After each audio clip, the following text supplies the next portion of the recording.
Okay, we're getting ready to do an alignment on this RCA 811K. Buster's going to help me. You hear him? He's telling me what to do. He's supervising as always. Now, I know a lot of folks like to use a vacuum tube voltmeter, and that's really cool. I like to use one too. They're kind of fun to use. But my Fluke here does just as well for these aligning, your basic tube radio. The Fluke is just more convenient for me. It takes up less space on the bench, and it does a fine job of me determining what my output is.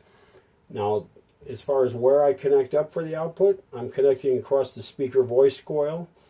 I have my alignment instructions. This came out of the RCA service manual for the 811K, and I have a blown up view of the trimmer locations, both top and bottom. So I'll be using these two pieces of documentation to do this work. You see right here this yellow gator wire. This is the power switch. Right now we have a faulty power switch. It works sometimes and doesn't work other times. So what I'm going to do for this particular guy is wire up an auxiliary switch that I'll mount probably toward the back of the radio somewhere so that I can light the radio up with that auxiliary switch. And what the purpose of that will be is that if he decides he wants to use the power switch all the time, eventually it will fail, and then you'll have a way to turn the radio on and off. The trouble with the power switch, it's not that power switches are difficult, it's that this thing is integral with the tone switch, and so it makes it difficult to get. And I've not been able to find one, and the truth is I do not want to mess with that tone switch just to replace a power switch. I just think it's prudent to leave it alone. This is an 80-year-old radio. On this schematic, the dummy antenna is for the first steps for the IF is supposed to be a 0.001 microfarad capacitor. So I'm going to go get one right now. I'll hook up my ICO 324. I forgot to turn it on, so I'll turn on my frequency counter and my ICO 324 and let them both warm up and become stable. Okay, the leads are connected to the voice coil. The alignment instructions say to start with the tuning capacitor fully gained. So that's what it is. It's fully closed. And it says to make the third IF transformer, there's a slug, a variable slug in there, a variable inductor in there, number L23. And it says to turn it extreme clockwise. So I've never done that before. L23, according to the diagram, L23 sits on the top of that third IF transformers. Sometimes I can get away with using metal screwdrivers and sometimes I cannot. So we're going to see how this one works out. Okay, so L23 is on the top in the corner, inboard from the very corner. So here we go. Let me make a mark so I know roughly where it was originally, and then I write down the number of turns I turned it just in case I have to go back.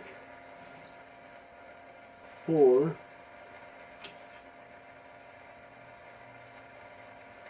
It wants to stop about 4 1/4 turns. Okay, I've got my my 0.001 microfarad capacitor, and I'm going to, all this equipment is warmed up, so I'm going to go ahead and set myself at 460 kilocycles. Now the ICO 324, just about everybody's used one. I wouldn't say that the meter is accurate at all, but if you're using a frequency counter like I am, you don't have to worry about that. You just set it per the counter. You don't even look at this dial on the ICO. I wish there were a veneer tuning on this ICO. That's the only thing it lacks. That would sure make life easier. Okay, 460. Let me make sure that that is correct. I do a lot of double checking when I do alignments because I'd rather double check. Yep, 460 kc. I'd rather double check than screw up. You can already hear, listen to this. Okay, so I'm going to turn this down.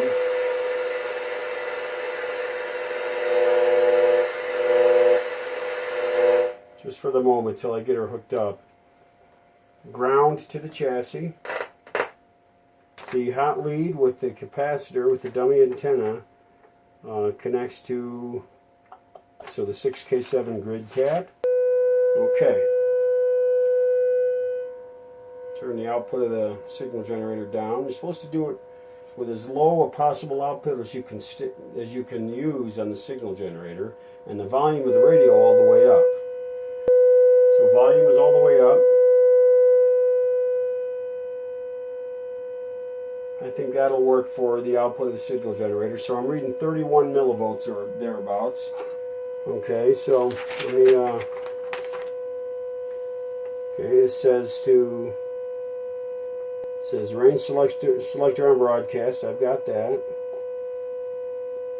I want to put this thing at no signal, which this says, you know, somewhere when you're in that capacitor closed range, you know, you want to do it where you don't have a station. So I've done that already.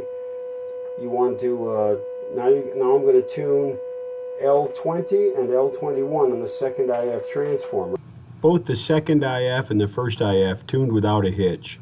Really, it makes for pretty boring video to have you watch me go through setting up the IFs. And so I'm just going to move right along and let you know that they tuned easily. It's pretty standard stuff. Okay, so you also have to worry about the automatic volume control kicking in. That's why you want to keep that signal generator output as low as possible. Okay, I went and grabbed it says for the shortwave alignment use a 300 ohm resistor, and I have some real nice carbon comp 300 ohm resistors, 5%ers, so this will work great. Let me set that up. Well folks, this is where I ran into trouble. Turns out I could get no signal as I tuned across the entire shortwave band. In fact, I ran into trouble on medium wave too, and I later discovered, as I'll show you, that it was basically the whole radio. So it wound up being something boneheaded that I did, and I'll explain all of that to you in just a bit. That high output, so let me see what happens. I know it's a noisy signal, so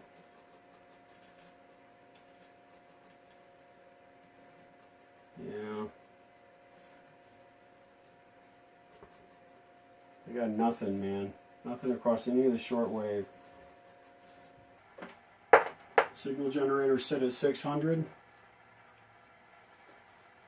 Tuned at 600, I'm hearing nothing, no signal. I got 200 picofarad dummy antenna connected. Got nothing. So let's see how far off we are. I'll tune up the dial a little bit, see how far off we are. By the way the stations were all gathered together in one area, I suspect this is pretty far off. Whoa. Now that's funny. I got it set for 600, yet what I'm seeing at the what I got the radio tuned to is 120.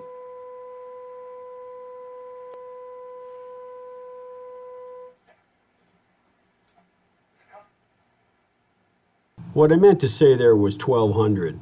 I began to see a problem that I saw on all the bands. When I was tuned to a frequency on the low end of the band that I was on, I wouldn't hear a tone at all. I'd only hear a tone at about double that frequency. After lots of troubleshooting, some of which included replacing mica capacitors, I finally did find the problem. Now it's a good thing I replaced those mica capacitors because that cured some distortion I was seeing, but that really wasn't the issue. The issue was a simple one. In fact, it was so simple and out front staring me in the face that I looked right past it to try and look for deeper things. So let me not bore you and put you to sleep with the details of the rest of the alignment. It was all pretty standard, with the one exception that the RCA trimmer capacitors that were being used at the time were miserable, and I didn't like working with them. So once I found the issue, then it was like night and day. The radio played fantastic when I repaired that issue.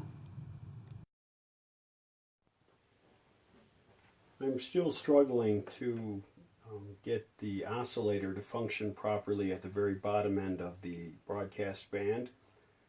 Right around 650 kilohertz, the oscillator just sort of drops out. You can hear it because I've gotten rid of all the other issues, it's real easy to see and hear when it's happening now, because I just set the frequency with the counter and then kind of change the frequency at the counter and chase it down with the radio, and right about 650 or so it drops out and goes quiet. And so in other words, when the oscillator drops out, if I put in 550 kilohertz into the radio, I go up to excuse me, up to 1100 kilohertz on the dial on the AM on the RCA.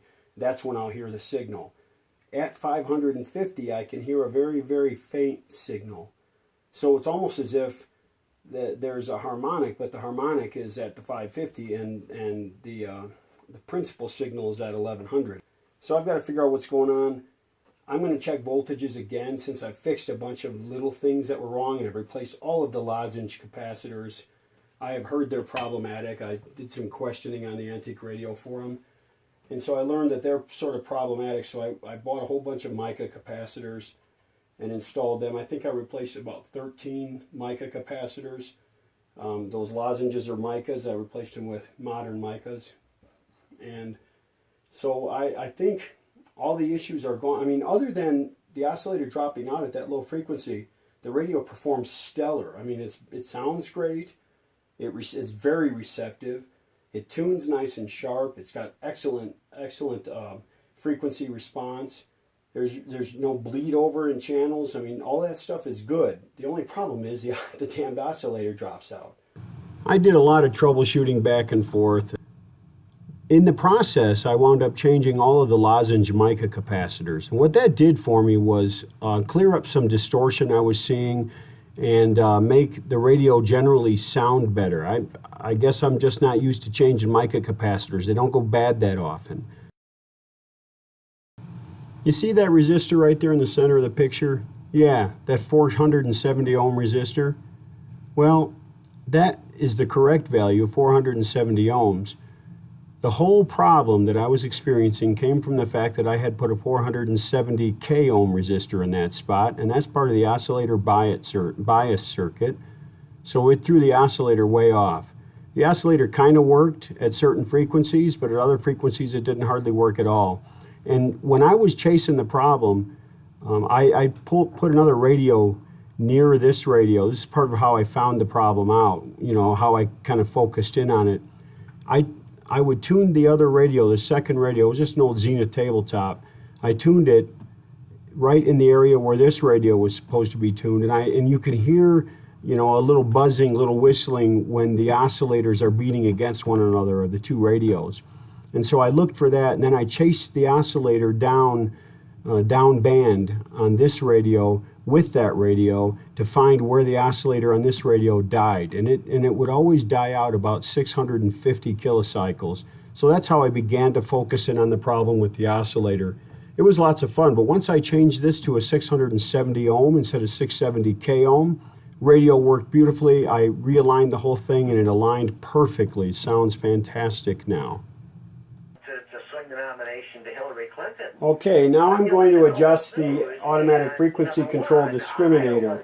To do that, I need to have the radio playing, and I need to be able to hear it. So I'm going to have to talk loudly, and hopefully you can understand what I'm doing. The first step in that is to tune in a low frequency, a low end of the band station. So right now I got it tuned to a Salt Lake City station, KNRS, which is 570 kilocycles on the dial. So that's a perfect station for this. The first step in doing that is to have the radio set to manual tuning into 0 beat frequency, the AFC 3rd IF. This particular alignment, this part of it, you start with the 3rd IF transformer, coil number L23, you start with that slug turned all the way out. You withdraw that magnetite slug all the way out of the radio, out of the transformer. That's how you begin. Then you tune the radio the best you can according to these instructions. It says to use the tuning eye to tune it in as closely as you can to the center, the peak of the frequency, and you start from there. So I've got it tuned to 570. If you'll watch the tuning eye, you can see it open up. It opens up there. So now what I'm trying to do is find the exact middle. I want to 0 beat the IF at that point. To do that, what I'm going to do is I take a 460 kilohertz signal, and I apply it to the grid of the IF amplifier grid, but you do it in such a way that you don't actually touch the grid cap. You want to bring the high lead from the signal generator within about 3/4 of an inch of the grid cap, and no closer. Any closer or any farther away, and you risk detuning the oscillator or the amplifier, so the IF amplifier. So I'm going to put this ground lead up here and see if I can go from there. Okay, so now check out what happens. You'll have to listen closely. Hear that? After the fact, it was an ally of the U.S. I'm guessing it was Israel who figured this out and told the Obama administration. See, by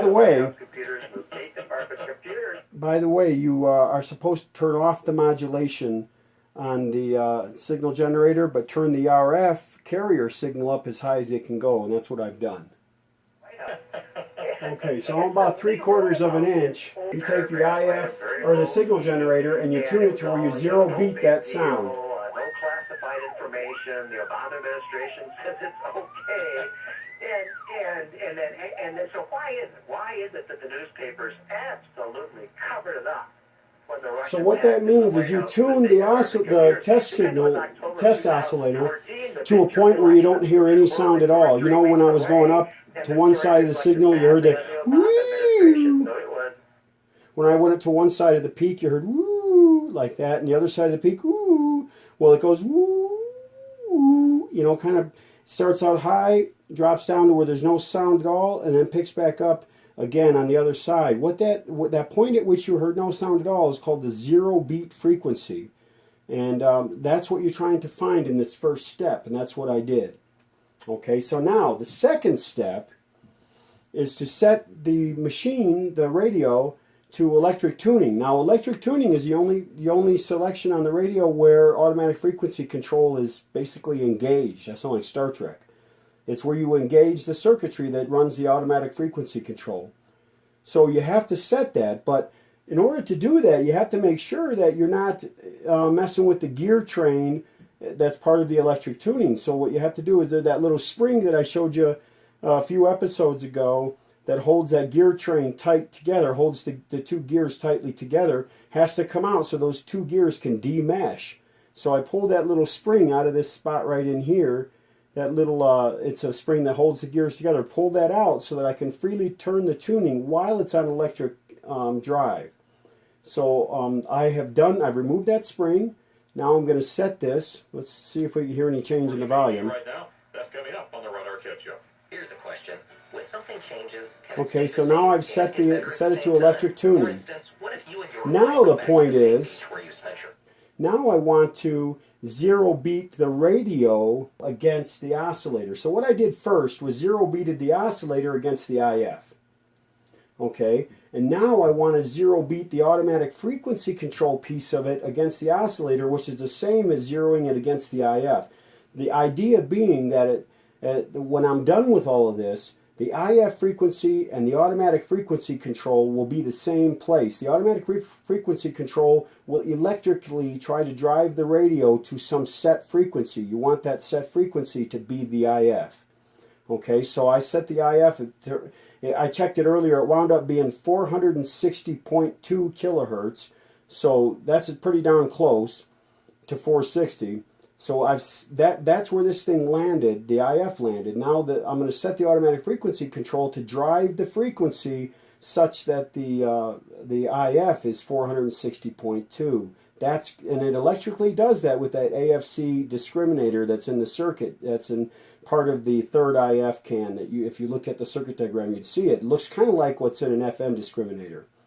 So I'm going to do that. You'll see me try to zero beat this thing against the oscillator now. And the way you do that, remember when I started, I turned that L23 all the way out, right? That's the top slug on the third IF can.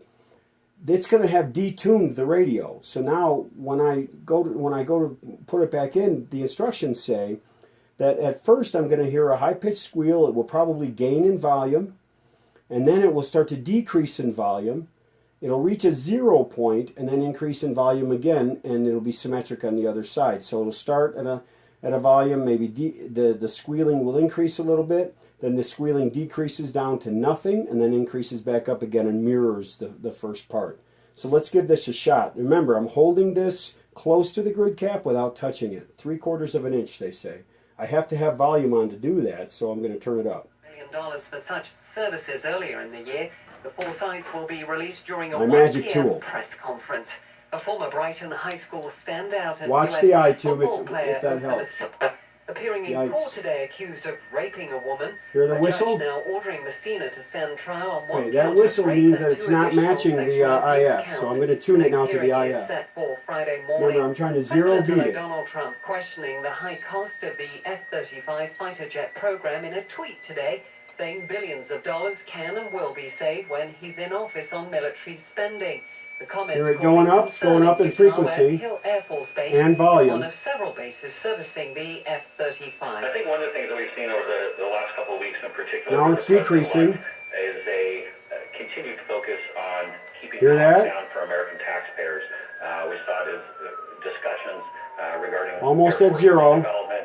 We've seen it with other projects Zero. that are coming forward.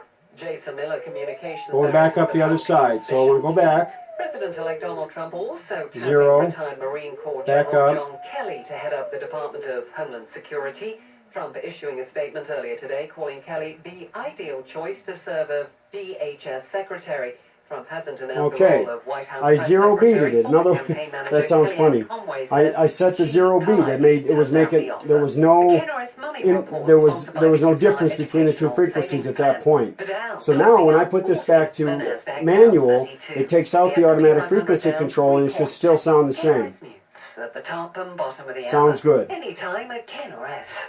Now if I'm on electric tuning and I tune the signal, it's going to find something close, right? And it locks it in with AFC. Between the South Interchange and Midvale and Sandy, but overall traffic is moving well on the freeways across the valley this afternoon. Northbound I-15 traffic Beautiful, good to go out of beautiful. downtown into Davis. There's some slow. Okay, so just to review, the first thing I did is I backed that L23, that magnetite core, out of that discriminator all the way. That third IF transformer can, the discriminator in there has got a magnetite core, backed it all the way out. That's my starting point. Then I tuned the radio to a lower end of the band station. It has to be a strong local station. Now I'm at a local station. I want to tune my test oscillator, my signal generator, to 460. So I go and I take that signal generator, I take the test lead, and while it's playing with that core backed all the way out, and I come close to the grid cap, 3/4 of an inch. So there's going to be a minor difference between the 460 kilohertz as set from my calibrated frequency counter, the difference between that and the radio, because I set that best I could, right? So now I come at it. Now I hear the whistling sound. So I'm going to take the test oscillator and I adjust it just a little bit back and forth to try and make that sound go away. When that sound goes away, it's sort of in the bottom of a trough. On one side of that point, the sound comes back. On the other side of the point, the sound comes back. When that sound is zero, that's zero beat between the oscillator and the IF inside the radio. So now I have the IF set to a specific point, okay? The reference being the generator. Once I've done that generator, once I find that zero beat, I never touch the generator again. It's set to a specific signal. Now, I go ahead and I turn the radio to electric tuning, which turns on the automatic frequency control. Now the automatic frequency control, because that core is backed all the way out, is looking for a way different frequency than what the IF is set for. So I again come at the IF amplifier grid cap with this test lead, get about 3/4 of an inch away from that grid cap.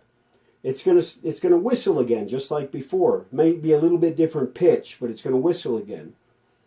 I take my magic tool and I start to turn that core in that on L23, right? I turn it in slowly, and you'll hear that whistle will increase in volume and pitch, and then at some point it starts to come back down, right? So it starts out here, it goes up to here, and then it starts to come back down into a deep valley.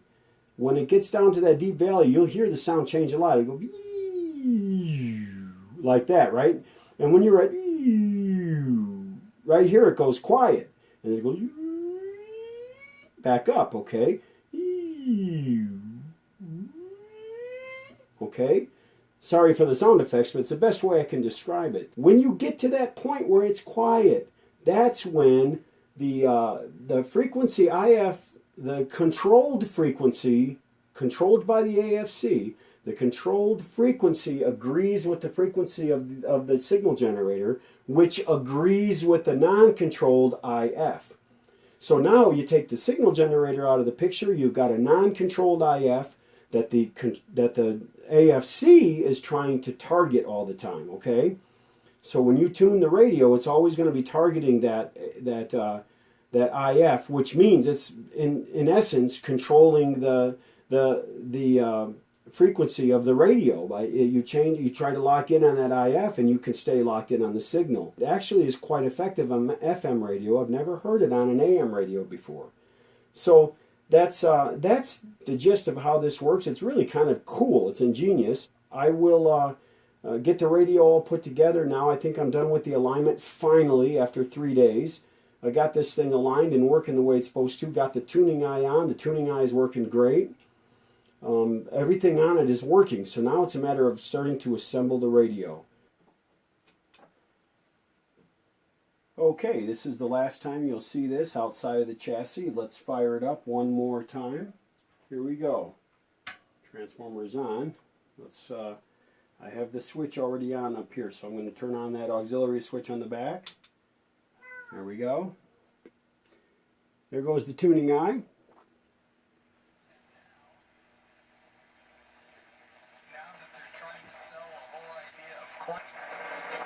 Let's get an update on the right home for you on this Monday. Here's Meadow Valley.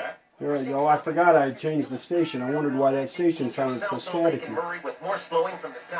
So watch the tuning eye.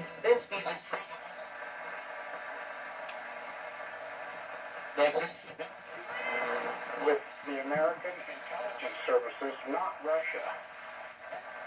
Joanna Gaines of Fixer Upper fame on HGTV. Let's try the electric tuning, shall we? Electric tuning is on. Sound gets muted while it finds a station. Now remember, I haven't set stations on this. I love that. It's like watching any Rector set, you know? There we go.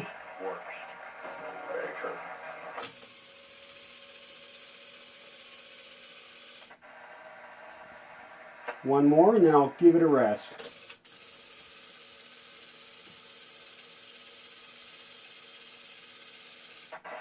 Perfect.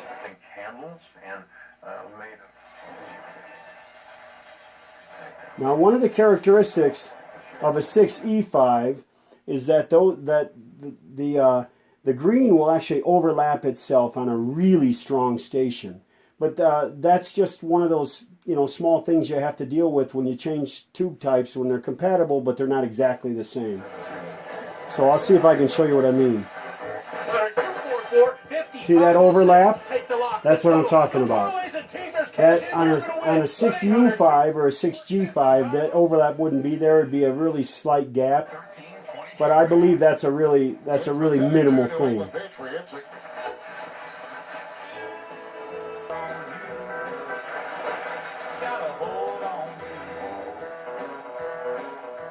Alright guys, with that, I'm going to shut her down, and I'm going to put this in the cabinet, and the next time you see this radio, this chassis, it'd be in the cabinet. Okay, here we go, shut her down. This is Michael from Salt Lake City. That's all for now.